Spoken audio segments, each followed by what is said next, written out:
When you really find the best engineering solution, it often results in a solution that's also physically beautiful and seems like it's there for a reason. This is where craftsmanship really comes to play. Nvidia looks at the Founders Edition as our playpen, our place to go push technology forward. Founders Edition is what allows us to sharpen our swords, get out there, be on the front lines with our partners. Ultimately, we believe that by building Founders Edition graphics cards, we can turn that learning in the process back into our GPUs. We build the Founders Edition because we want to set a new standard and raise the bar for the industry.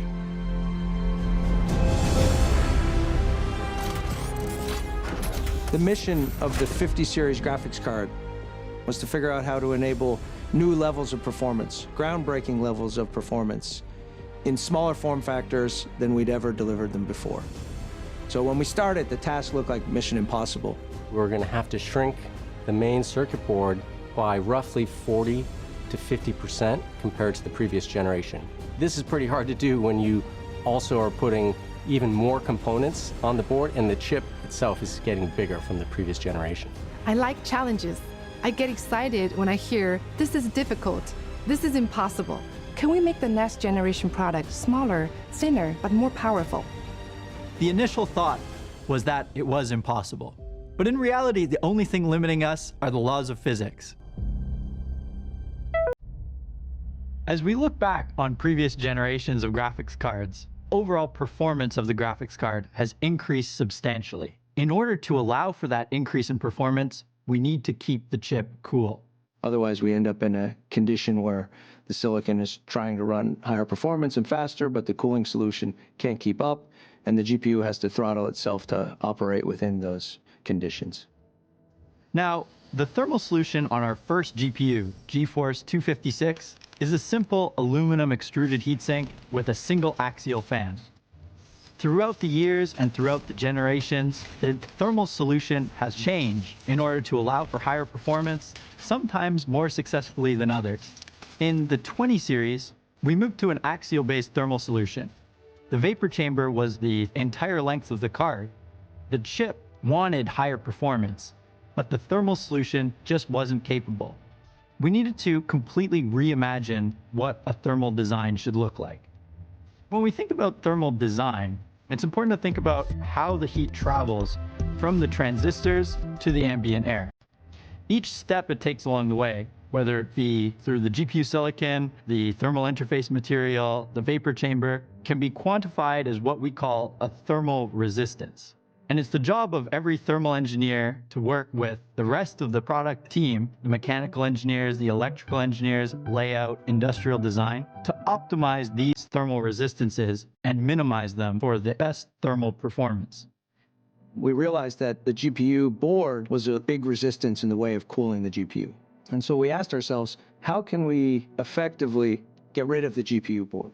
So that's when we came up with the revolutionary concept behind the 30 series, which was blow-through. By shortening the PCB, we allowed one fan to overhang the heatsink, allowing air to travel directly through the graphics card, greatly reducing acoustics, greatly reducing temperature, and increasing overall thermal performance. So after a 10-year stagnation of being stuck at 250, 260 watts, we jumped up to 350 watts, one generation. But something we realized was the graphics card was still getting larger and larger generation to generation.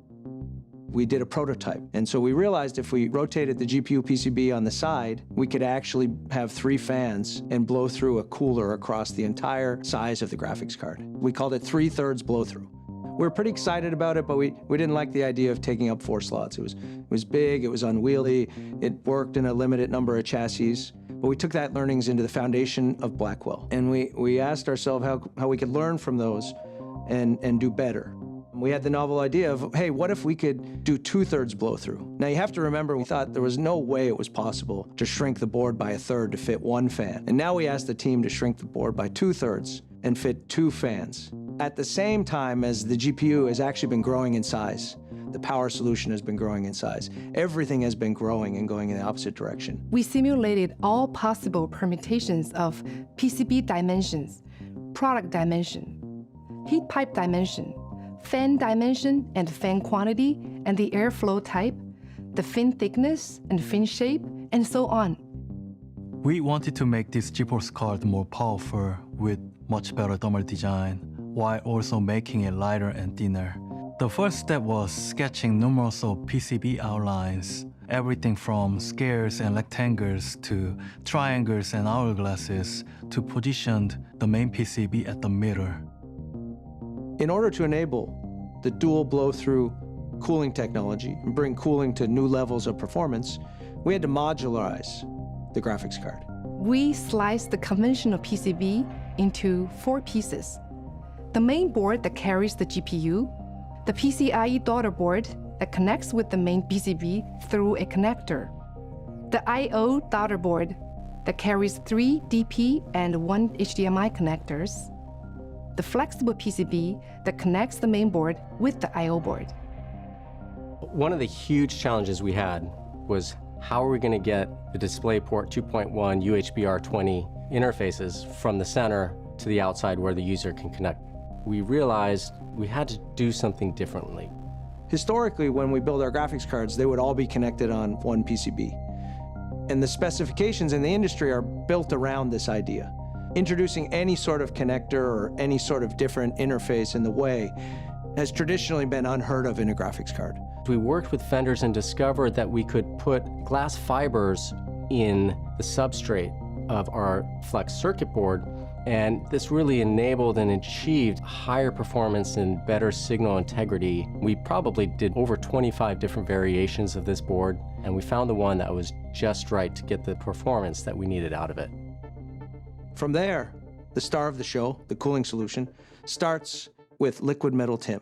When we think about the thermal interface material, it's incredibly important to have a very high conductivity material between the GPU and the 3D vapor chamber. We've tested hundreds of different thermal interface materials, and we arrived on our highest performance thermal interface material yet, a liquid metal thermal interface material. Time zero performance is very important, but what's really important is making sure it's our most reliable thermal interface material yet. We want to make sure it works not only in all environments, but in all orientations, and allows for the user to use it however they want. What we came up with was a solution that provides an airtight hermetic seal around the GPU die. What this allows for is no oxidization of the material, while also preventing this material from escaping the GPU die region. Traditionally, graphics cards use a vapor chamber and heat pipe combination. Water evaporates above the GPU. It then spreads out through the vapor chamber, condenses, transfers heat through the heat pipes, and evaporates new water, which then spreads to the far edges of the card. In 5090, we want to make everything as dense as possible. And we also want to remove as many thermal resistances as we can, which is why we moved to the first ever 3-dimensional vapor chamber in a discrete graphics card. Now, this 3D VC is actually a wing type 3D VC, which means heat pipes are directly connected to the sides of the vapor chamber. This allows the overall thermal solution to be much more dense, much thinner, and also allows water to travel directly from above the GPU in the evaporator area to the far edges of the card without needing to condense and re-evaporate new water. In the 3D vapor chamber, we've come up with the first ever artery wick. We have high heat flux regions of the GPU that need a lot of water. So we increase the thickness of wick above those areas and pull water into those high heat flux areas while still minimizing the total thickness of wick in the evaporator area. Those heat pipes travel out into the fin stack of the cooling solution. A traditional fin stack is planar to the PCB. And the RTX 50 series, we have a 3D fin stack. We scoop out the material below the hub of the fan. This normalizes the pressure drop, but increases the effective fin area below that most effective part of the fan.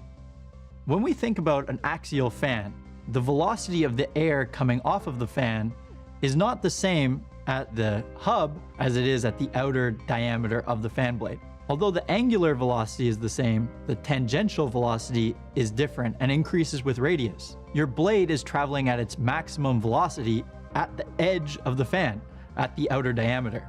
The fans take cold air in from your chassis, blow through the fin stack, and exhaust out over the GPU. And it's really interesting to think about the overall thermal design as part of the product. No longer is it just a PCB with a heatsink on top. It's a fully integrated thermal, mechanical, electrical solution. The cooling solution is the entire graphics card, and no detail was left unturned in the process of developing the RTX 50 series graphics cards. Something that makes me so proud of our team is the attention to detail that we take on every aspect of the design. It's a work of art. Every design choice was intentional, balancing power and aesthetic. We angled the power receptacle, so now users have more space in their case to plug in their power cable. We rotated the DP and HDMI receptacles, so now it's easier to plug in your HDMI and DP connectors. The I/O bracket now has an anti-fingerprint finish. I love working on GeForce because I've been a gamer my whole life. I love working with a team that's so passionate, going through all these challenges together and coming out with something that is the most impressive product that we could possibly build. The whole company gets involved in this, from the system engineering organizations, to the signal integrity organizations, to operations. I mean, this is a massive undertaking to develop a graphics card of this complexity. The end result was something beautiful. As long as we dig into every detail of every challenge, there must be a solution. I look at these challenges as an equation. By turning the knob of each variable, the equation must work. We get together, we down select, we refine, we focus. We take pieces from one design, another design, feed it into the collective output of the world's best industrial design team in a fabulous product.